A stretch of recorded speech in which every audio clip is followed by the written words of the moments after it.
Assalamualaikum warahmatullahi taala wabarakatuh. Pada bulan Ramadan tahun ini, Tuan Haji Mak Sabu, Presiden Parti Amanah Negara, datang ke Kelantan dan dia menginap di Hotel Riverview. Bila kami mengambil dia untuk pergi ke tempat program, katanya daripada Riverview nak pergi ke Beret 12, dia amat terkejut melihat banyak bangunan kosong di Kota Baru.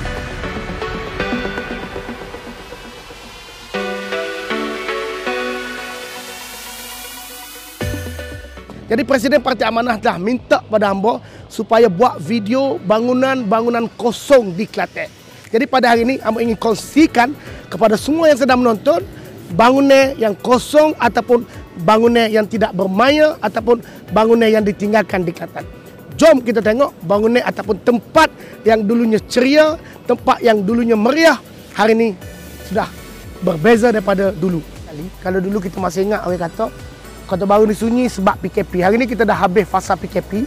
Jadi hamba akan tunjukkan dalam bandar Kota Baru bangunan-bangunan yang sunyi, yang dulu bangunan ni orang panggil ceria, menambahkan ekonomi Kelantan, tempat berjalan Kelantan, tetapi hari ni semakin suram. Jom kita tengok bangunan manakah yang dikatakan berhantu ataupun bangunan yang dilihat sudah tidak bermaya ataupun dikatakan bangunan yang ditinggalkan di dalam Kelantan. Jom kita tengok. Adik kakak yang sedang menonton, ini adalah beberapa bangunan ataupun tempat kosong yang ada di Kota Baru. Di sebelah kiri hamba ni ataupun di belakang hamba ni adalah stesen bas Kota Baru, di mana dulu memang tempat ni memang sangat ramai orang yang menggunakan bas perkhidmatan henti-henti ni. Tetapi hari ni bayangkan tempat untuk aktiviti ataupun operasinya bas henti-henti ni, meletakkan bas, hari ni hanya ada kereta. Hamba tak tahulah sama ada adakah ininya kereta yang parking ini perlu bayar parking kepada majlis PBT ataupun tidak. Tetapi di belakang hamba inilah antaranya satu kawasan ataupun satu tempat di mana ianya dulu sangat meriah. Bangunan pertama yang orang Kelantan selalu perkatakan adalah bangunan Paksen. Dulu kalau sesiapa masih ingat, di Paksen ini ada satu orang panggil padebah dataran medan makanan yang sangat banyak. Tetapi hari ini kita boleh tengok Paksen seperti hidup pun tidak, mati pun tidak. Tetapi apa yang saya tahu, saya difahamkan sudah tidak ada langsung peniaga di dalam Paksen ini. Hamba tidak tahu kenapa, tetapi di sinilah di antara satu kegiatan ekonomi yang sangat rancak satu ketika dulu yang dipanggil padebah. Pelbagai makanan orang Kelantan dapat kita beli di padebah ini. Tetapi hari ini dipindahkan dan naiklah satu bangunan yang dinamakan Paksen. Tetapi hari ini kita boleh tengok bagaimana Paksen.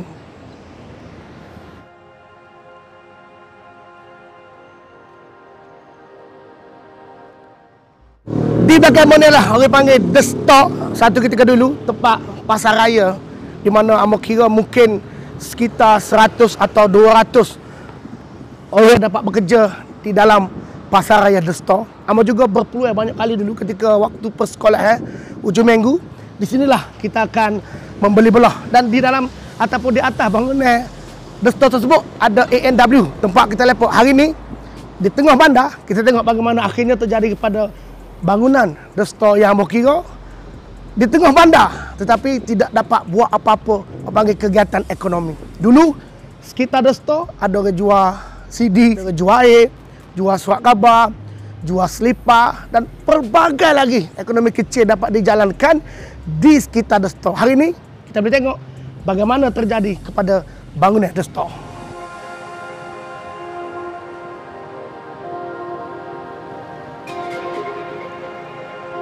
Okey adik kakak, sahabat-sahabat yang sedang menonton, di belakang hamba ni pula hamba kira memang ramailah kayak Kelantan yang ada nostalgianya. Kerana di belakang hamba ni ada satu McD, kita panggil dulu McD Tameja. Dan di belakang McD itu pula ada The Store Laila Rawah. Tetapi tak tahulah apa puncanya, hari ini bangunan ini juga seperti tidak penghuni. Bangunan ini juga kelihatan sudah tiada aktiviti ekonomi. Dan di hadapan ambo ni pula, kalau kita boleh tengok di sekitar ni, kalau dulu ada kedai makan yang menjadi tumpuan anak-anak muda, para pelancong dapat minum air buah di tengah bandar.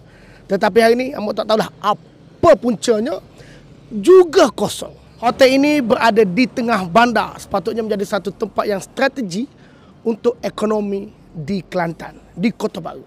Tetapi apa yang berlaku di belakang Ambo, hotel ini juga kosong.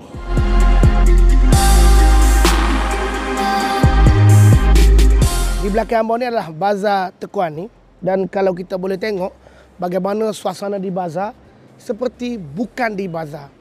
Ambo kira ingin memerlukan satu sentuhan daripada pihak berwajib supaya fikirkan bagaimana nasib peniaga di sini. Ambo harap pihak kerajaan, pihak berwajib dapat membantu para peniaga di bazar Tekuani supaya bazar ini dapat memberi pulangan kepada mereka yang membayar sewa. Kalau kita lalu di belakang restoran nasi ulam berdekatan dengan Masjid Muhammadi, tetapi bazar Tekuani sangat suram. Ambo kira ianya memerlukan satu pendekatan kebijakan daripada pihak kerajaan negeri. Kedai penuh sini. Orang jual. Kedai orang. Sampai tengok ni ya. Ni lah penjual ada. Tak ada. Pelancong kena bagi pelancong. Pelancong lalu. Dia hanya lalu, dia berhenti kat datar dia tu, dia lalu pergi ke Pasar City, dia hanya lalu kat ni je. Bagi cadangnya macam perbanyakkan aktiviti sini, macam buat apapun boleh-boleh promosi bazar ni. Lepas tu kalau macam owner pada kedai tu turunkan sewa supaya tarik orang mari sewa sini. Inilah sekitar dalam bazar Tekuani. Tengok kedai masih banyak kosong. Pelancong tak ada, pembeli tak ada. Tu tak ada orang bazar Tekuani. Memang tak ada orang langsung. Tak ada orang langsung. Tak ada orang. Cadang ikat bagaimana nak tambah? Cadang ikat ni biar apa ni? Selesai terima ni ke? Biar dia bagi orang nak buka kedai gapo po atas ni. Macam jual periuk-periuk ke. Itu pun pada batik saja. Mana sini ni dia ada patut radio? Dia kena ada batik sahaja sini. Batik sahaja. Pakai ye. Oh, gitu. Jadi kalau saya rasa lah macam kalau dia buat kedai gunting ke. Perbanyak keaneka jualnya lah. Okey, comel cadang itu. Berbagai. Lepas tu kita kata macam dia macam buat promosi lah. Okay. Promosi tak ada tak? Tak ada promosi langsung. Selama saya duduk sini memang banyak kedai tutup dah. Banyak kedai tutup dah? Memang kedai tutup. Sebab saya menjahit memang orang mari cari saya. Macam gitu. Macam kalau pelanggan nak mari tu, kalau orang jual memang tak ada. Kecuali customer tetap. Okey, terima kasih Kak. Terima kasih dah. Okey. Adik-adik semua, sahabat-sahabat yang sedang menonton. Bangunan yang cantik, bazar Tekuani ini walaupun cantik, tetapi kalau di pihak kerajaan ataupun pihak berkenaan tidak mempromosikan bazar Tekuani ini, Amar rasa masih ramai yang tidak tahu dan tidak kenal bazar Tekuani. Jom kita pakat bantu promosikan bazar Tekuani ini untuk bantu para peniaga yang berada yang menjual dalam bazar Tekuani. Datuk Muhammad Amar pernah berkata, dia kata bila rakyat pertikaikan berkenaan satu ungkapan dia, pembangunan sengaja dilambatkan. Dia kata kita tak nampak ke platinum. Untuk makluman, itu ucapan Datuk Muhammad Amar sebelum PRU yang ke-14. Hari ini kita boleh tengok pembangunan ataupun bangunan yang dikatakan oleh Datuk Muhammad Amar sebelum pilihan raya berkenaan dengan platinum mall, di mana sehingga kali ini masih gagal beroperasi. Mengapa dan kenapa saya tidak tahu. Mereka lah yang berkenaan patut menjawab kenapa platinum mall yang dikatakan oleh Datuk Muhammad Amar bukti pembangunan di Kelantan masih belum lagi mampu beroperasi.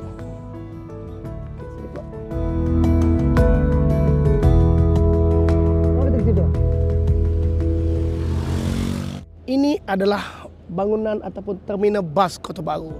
Saya pernah pergi ke Pulau Pinang, ke Terengganu, ke Kuala Lumpur. Bukanlah kita nak bandingkan, tetapi kalau inilah yang disediakan kepada rakyat perantau, anak-anak nak pergi belajar, inilah tempatnya. Amo kira mereka patut malulah naik Mercedes, tetapi rakyatnya mengeluh, rakyatnya mengadu bila tiba musim perayaan, rakyatnya terasa berada seperti dalam kandang lembu. Untuk pengetahuan pimpinan PAS, Parti Kerajaan PAS di Kelantan, rakyat terasa seperti dilayan, rakyat diletakkan di dalam kandang lembu. Dan anda perhatikan bagaimanakah terminal bas Kota Baru yang dikatakan membangun bersama Islam ataupun semata-mata mesdih dan kenaikan gaji sahaja.